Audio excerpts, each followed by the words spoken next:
Selamat siang Ibu. Maaf mengganggu waktunya. Nama saya Tin Mulyawati. Saya sedang kuliah di STEMI S2. Pada kesempatan kali ini mendapatkan tugas mewawancarai orang-orang yang sangat terkenal. Nah, salah satunya adalah dokter saya. Saya di sini kebetulan pasien dan beliau adalah kepala instalasi rehab medik di Rumah Sakit Sarto Yusuf. Ini sudah terkenal ya. Dia adalah Dokter Santi. Dokter Santi, maaf, ini hanya gampang-gampang. Jadi kiat-kiat menjadi guru kreatif dan inovatif menurut kacamata dokter. Ya, silakan dokter. Selamat siang Ibu. Siang. Menjadi guru kreatif luar biasa. Anak-anak akan sangat terbantu dengan itu. Sehingga apa sih yang penting buat guru kreatif? Nomor satu, guru kreatif itu harus update teknologi. Ya, jadi dia juga harus tahu teknologi yang terbaru. Bukan karena kita harus mengikuti teknologi. Dengan teknologi yang paling baru, yang mengikuti setiap kali teknologi, dia akan menghasilkan murid-murid yang sangat bagus. Ya. Nah, kemudian yang kedua adalah meningkatkan kemampuan diri. Ketika gurunya meningkatkan kemampuan diri, dia akan jauh lebih terbuka pemikirannya, jauh lebih pintar, sehingga dia bisa menghasilkan murid-murid yang juga hebat. Nah, itu. Kemudian ada satu lagi ya, yang disebut open mind. Nah, apa itu open mind itu, Dok? Oh, open mind itu terbuka pikirannya. Kita tidak berpikir pada satu begini, tapi kita berpikir hampir 360. Oh, apa yang terjadi dengan ini? Apakah ada penyakit-penyakit lain yang mempengaruhi dia dalam studi ataupun apapun, sehingga otak kita terbuka. Ketika guru kreatif dengan open mind yang sangat luar biasa, dia akan menghasilkan murid-murid yang open mind sehingga menghasilkan hasil yang sangat bagus, baik buat guru maupun buat muridnya. Ya. Kemudian, nah ada satu lagi dari seluruh open mind itu harus punya kemampuan berbahasa yang baik. Wah, gitu ya. Ya, kemampuan berbahasa salah satunya adalah berbahasa Inggris itu wajib. Luar biasa. Ya, paling itu saja mungkin Ibu ya. Sehingga selain itu, tapi seluruhnya itu harus, itu semua bisa menghasilkan guru yang bagus, di mana guru-guru itu juga akan menghasilkan pendapatan yang baik. Nah, sekolah-sekolah juga harus memberikan lah pada guru kreatif itu suatu taraf gaji dan lain sebagai pendapatan yang bagus. Luar biasa. Sehingga guru-guru tidak perlu untuk mencari tempat lain sampai dia kelelahan, kreativitasnya berkurang. Wah, hebat. Gitu Ibu, itu saran dari saya ya. Oke, terima kasih Dok. Berarti ada 4 ya?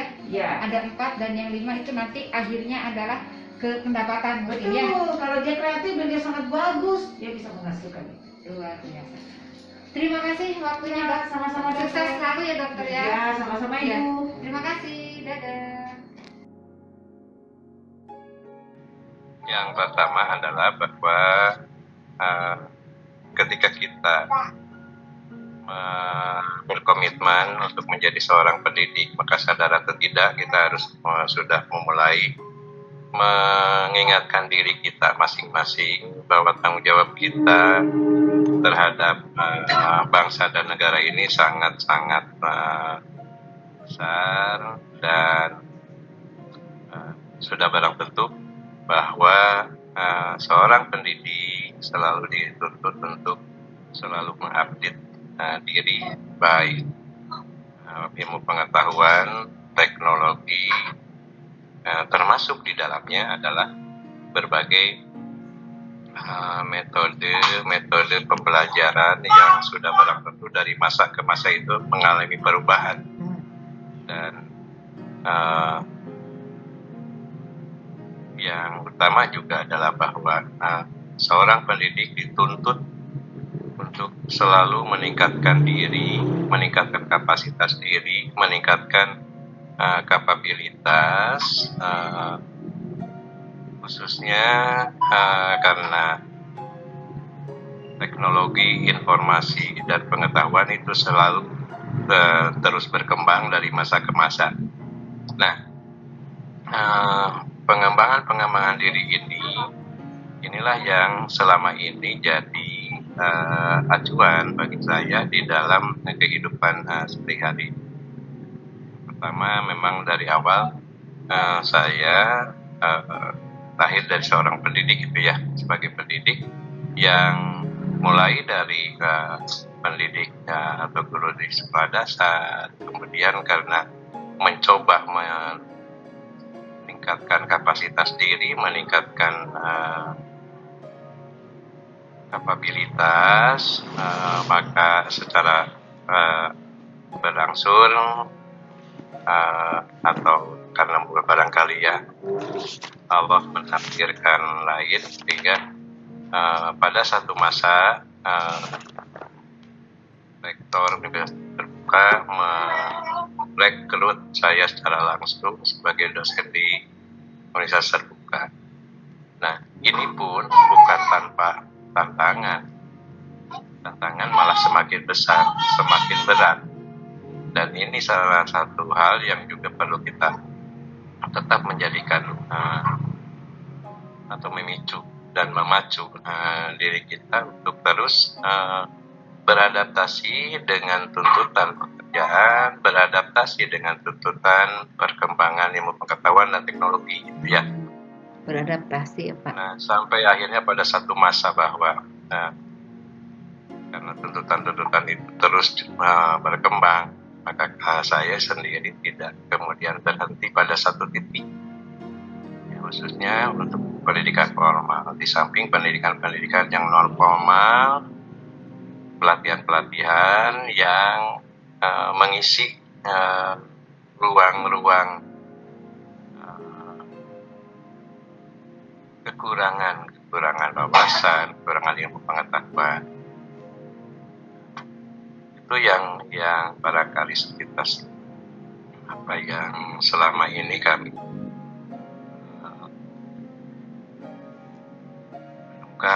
kami jalankan, dan barangkali yang perlu kita jadikan satu pedoman bahwa ketika kita meningkatkan kapasitas diri, ketika kita meningkatkan kapabilitas diri, itu hanya sebagai instrumen atau alat, ya, bukan tujuan.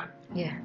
Tujuan. Artinya bahwa ketika kita meningkatkan ilmu pengetahuan atau teknologi, maka kita harus berawal dari niat kita untuk mengisi ruang-ruang hidup kita dengan hal-hal yang bermanfaat untuk pengembangan kemanusiaan, untuk pengembangan kehidupan bangsa dan negara ini. Jadi tidak diembel-embeli bahwa ketika kita misalnya meningkatkan kapasitas diri melalui pendidikan formal, itu adalah untuk mencari sesuatu yang bernilai ekstrinsik, tidak sama sekali. Itu harus niatkan bahwa itu adalah ibadah kita kepada Yang Maha Kuasa. Ya, Insya Allah dengan cara-cara yang seperti itu, apapun yang akan kita hadapi, tantangan yang akan kita hadapi juga akan bisa kita nikmati gitu ya, dengan bisa kita lewati dengan baik, insya Allah, dengan ridho dan berkah dari Allah Subhanahu wa Ta'ala. Itu barangkali ya, Bu. Oh iya. Terima kasih Bu Tin. Jadi gini, apa yang saya lakukan itu saya ngalir aja. Saya aktif sejak SMA, ikut pramuka, di ITB, aktif di mahasiswa, ikut 2-3 kegiatan, sehingga belajar itu tidak hanya di dalam kelas di kampus saja, tapi juga di masyarakat. Itu yang saya rasakan. Saya ikut Mawarman, saya jadi wartawan, di ITB ya. Kemudian saya bekerja di ITB, jadi biro roster yang ngatur dosen 1000 dosen dan 100 sekian ruangan selama 3 tahun.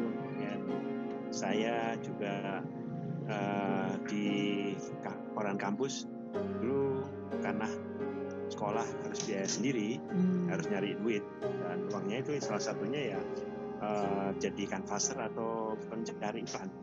Dengan iklan itu kerjanya datang ke tiap kantor, bawa proposal, negosiasi, dapat dari situlah ya sekolah saya gitu. Dan sehingga saya banyak belajar dari luar ruangan kelas, ruang kuliah. Di luar ya Pak ya. Nah, karena itu kan bernegosiasi, melihat peluang, mendengar sesuatu, itu harus dilatih. Peluang-peluang itu terlatih gitu. Oh ini ada dengar satu informasi, saya kejar.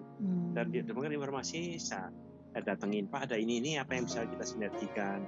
Kemudian cari resultante, itu yang pengalaman saya di kampus. Nah sudah itu di dosen, saya di dosen ITB ya, karena terbiasa bersinergi dengan orang, bekerja sama, mencari proyek ataukah program-program yang bersinergi, itu di ITB juga aktif, kemudian disekolahkan ke Jerman.